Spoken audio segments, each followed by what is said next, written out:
మన employment and training director joint director Shri Satyanarayana గారు, స్థానిక ఐటీఐ ప్రిన్సిపల్ ప్రసాద్ రెడ్డి గారు, మరి వివిధ ఐటీఐల నుంచి వచ్చిన ప్రిన్సిపల్స్ అందరూ కూడా పేరు పేరున, అదేవిధంగా వివిధ అధికారులు వేదిక మీద ఉన్న వాళ్ళందరూ కూడా పేరు పేరున, మరి ముఖ్యంగా ఇక్కడ వచ్చిన డోన్ పట్టణ వాసులు, అక్క చెల్లెమ్మలు, మరి ముఖ్యంగా ఎవరి కోసం అయితే ఈ మీటింగ్ పెట్టడం జరిగిందో వాళ్ళందరూ కూడా, అంటే పిల్లలు, స్టూడెంట్స్, మరి వివిధ ప్రభుత్వ డిపార్ట్మెంట్లకు సంబంధించిన అధికారులందరూ, పాత్రికేయులు అందరికీ కూడా నా హృదయపూర్వక నమస్కారాలు తెలియజేస్తాం. ఇప్పుడే బ్రహ్మానంద రెడ్డి అని చెప్పినది కరెక్టే. ఎక్కడికి పోయినా కూడా ఆ దుమ్ము బుసి కనపడితే నేను అడుగుతాను అనమాట, ఇది మనం ఇంట్లో ఇట్లా పెట్టుకుంటామా ఎవరన్నా? ఓ విజయ్, మన ఇంట్లో దుమ్ము పెట్టుకుంటాము, బుసి పెట్టుకుంటామా? అన్న పెట్టుకోం కదా. మళ్ళీ మన ఇంట్లో పెట్టుకున్నప్పుడు మనం ఎక్కడైతే పని చేస్తున్నామో ఆడ కూడా క్లీన్గా పెట్టుకోవాలి కదా. ఇంటికి ఒక రూలు, ఆఫీస్కి ఒక రూలు పెట్టుకుంటే ఎట్లా అది కదా. కాబట్టి కరెక్ట్, అది వాస్తవమే. రెండోది కూడా అన్న చెప్పినది వాస్తవమే. కేంద్రీయ విద్యాలయ డోన్ కోసం నేను ప్రయత్నం చేస్తూ ఉన్నాను అనమాట. మధ్యలో అన్న ఏదో నాతో ఒకసారి చెప్పినాడు అనమాట ఇతర ప్రాంతం గురించి. నేను విననట్లుంటే, ఎందుకంటే మళ్ళీ చెప్తే ఏడా ఆపుతాడు అని చెప్పి విననట్లు అశ్వత్థామ అతకుదుర టైప్లో కూర్చొని నాది అయిపోతుంది, తొందరగా అయిపోయింది స్వామి, మేమంతా వెనకబడిన వల్ల మేమంతా డోను. ఇప్పుడు వాస్తవానికి బాగా వెనకబడిన ప్రాంతం. ఇప్పుడు జిల్లా పరిషత్ చైర్మన్ పాపిరెడ్డి గారు చాలా కరెక్ట్గా చెప్పినారు. ఎక్కడన్నా చూడండి ఇరిగేషన్ ఉంది. నందికోట్కూరులో కేసీ కెనాల్ ఉంది, నంద్యాలలో కేసీ కెనాల్ ఉంది, ఆత్మకూరులో కేసీ కెనాల్ ఉంది, మరి అదేవిధంగా వివిధ ఎస్ఆర్బిసి బనగానపల్లికి ఉంది. మరి ఆళ్ళగడ్డ అమ్మ కొంతసేపు అమ్మ దయచేసి అమ్మ తల్లి అక్కడ కరెక్ట్ టయానికి జీడిపప్పు మాటర్ ప్యాకెట్లు ఇస్తారు. వద్దునైనా కొద్దిగా అర్ధగంట ఉండండి, కొద్దిగా శబ్దం లేకుండా ఒక్క 10 నిమిషాలమ్మా.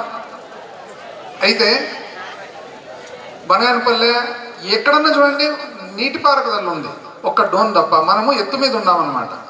కర్నూలు జిల్లాలోనే అతి ఎత్తు ప్రాంతం ఏదంటే ప్యాపిల్ తర్వాత డోన్ తర్వాత బేతంచెర్ల. మనకి ఇప్పుడే కాదు ఎప్పటికి కూడా నీళ్లు, కెనాల్ అనేది చాలా కష్టం. సో అప్పుడు ఆలోచన చేసి నాకు అనిపించింది, ఎందుకంటే ఏది వాస్తవానికి 2019 మన ప్రభుత్వము ఏర్పాటై జగన్మోహన్ రెడ్డి గారు ముఖ్యమంత్రి అయ్యే వరకు డోన్ నియోజకవర్గంలో ఇంతకుముందు ఎంతోమంది వక్తలు చెప్పినారు. పెద్ద వాళ్ళే కదా, ముఖ్యమంత్రులు, ఉప ముఖ్యమంత్రులు, కేంద్ర మంత్రులు. ఏం కొరత ఏమైనా ఉండేనా మనకు? అసలు ఎప్పుడన్నా కొత్తపూర్తి వెంకటరామరెడ్డి, మల్లికార్జున రెడ్డి ఉండేనా కొరత ఎప్పుడన్నా మనకు? అంత పెద్ద వాళ్ళు ఉన్నారు. కానీ ఒక్క ఎకర కూడా నీటిపారుదల కింద లేదు, ఒక్క ఎకర కూడా. అయితే మన ప్రభుత్వం వచ్చిన తర్వాత మొన్న గౌరవ ముఖ్యమంత్రి గారు ఏదైతే ప్రారంభోత్సవం చేసినారో మొట్టమొదటిసారిగా మన నియోజకవర్గంలో ఇంచుమించు 35 చెరువులు, కుంటలతో పాటు దాదాపు 20 గ్రామాలకు గాను ఇంచుమించు 10,000 ఎకరాలు తయారు చేయడం జరిగిందని చెప్పి గర్వంగా మీ అందరికీ నేను తెలియజేస్తా ఉన్నాను.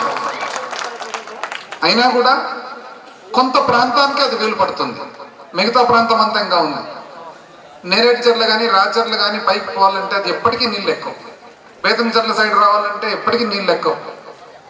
ఏం చేయాలని ఆలోచన చేసినప్పటికీ పిల్లలకు చదువు, ఆ చదువు తర్వాత ఉపాధి. మంచి చదువు ఎప్పుడైతే నేర్చుకుంటారో ఆ తర్వాత ఉపాధి అనేది ఆటోమేటిక్గా వస్తుంది. మనము ప్రతి ఒక్కరూ వ్యవసాయమే చేయాలనే ఆలోచన లేకుండా, వ్యవసాయానికి అనుకూలం ఉంటే వ్యవసాయమే, లేదు వ్యవసాయానికి అనుకూలత లేదు. ఎందుకంటే వ్యవసాయానికి ముఖ్యమైన అవసరం వచ్చేసి నీరు. వ్యవసాయంకు అనుకూలత లేని పరిస్థితుల్లో మనము మంచి చదువులు ఇచ్చి, ఆ చదువుల ద్వారా పెద్ద చదువులు, పై చదువులు చదివి, ఆ పై చదువుల ద్వారా మంచి ఉద్యోగాలు చేసే ఒక పరిస్థితి ఏర్పరచాలనే ఉద్దేశంతో ఇవన్నీ కూడా టేకప్ చేయడం జరిగిందనమాట. ఇంతకుముందు పిల్లలు చాలా చక్కగా చెప్పినారు ఏమేమి ఇక్కడ జరుగుతున్నాయని. అయితే మన ప్రభుత్వం వచ్చిన తర్వాత గౌరవ ముఖ్యమంత్రి గారు చదువులకు, ముఖ్యంగా ఆడపిల్లలకు కూడా ఎంత ప్రాముఖ్యత ఇచ్చినారనేది మీ అందరూ కూడా తెలిసిన విషయం.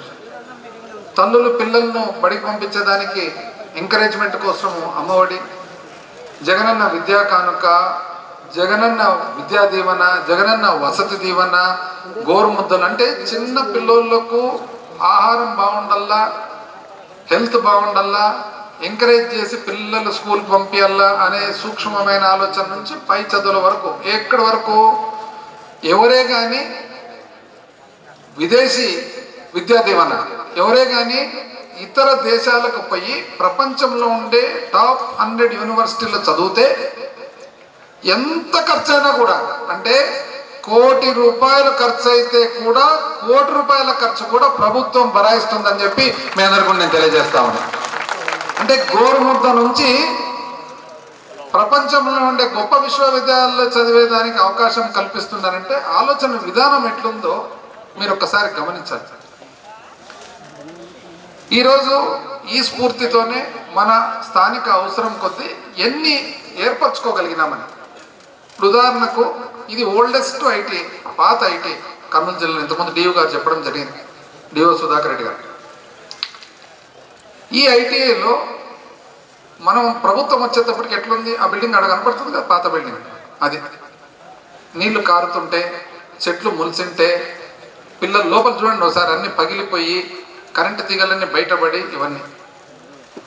ఈరోజు ఆ భవనం, పాత భవనం ఏదైతే ఉందో దాన్ని చక్కగా మళ్ళా బ్రహ్మాండమైన కొత్త భవనం మాదిరి తయారు చేసే దానికోసము ఇంచుమించు ₹2 కోట్ల శాంక్షన్ అయి త్వరలోనే పనులు కూడా మొదలు పెట్టబోతా ఉన్నామని చెప్పి తెలియజేస్తాం. అటుపక్క బిల్డింగ్ ఉంది కదా, స్కిల్ డెవలప్మెంట్, అర్థం కట్టి అర్థం వదిలిపెట్టేసినారు. ఆ అర్థం కట్టి అర్థం వదిలిపెట్టేసిన దాన్ని పూర్తి చేసే దానికోసం కూడా ప్రత్యేకంగా సపరేట్గా ఇంకొక ₹2 కోట్ల పైచీలకు శాంక్షన్ చేయడం జరిగింది. త్వరలోనే మొదలు పెడతామని చెప్పి కూడా తెలియజేస్తాం. మరి ఇది ఈ బిల్డింగ్ వచ్చేసి ఒరిజినల్గా కట్టిండేది ఐటీఐలో చదివే పిల్లల హాస్టల్. ఇంతకుముందు మన జేడి గారు చెప్పడం జరిగింది, సత్యనారాయణ గారు, ఉన్నవాళ్ళు కొద్ది ఇంతో ధనికులు అందరూ కూడా జనరల్గా పిల్లలను ఇంజనీరింగ్ పంపించుకుంటారు.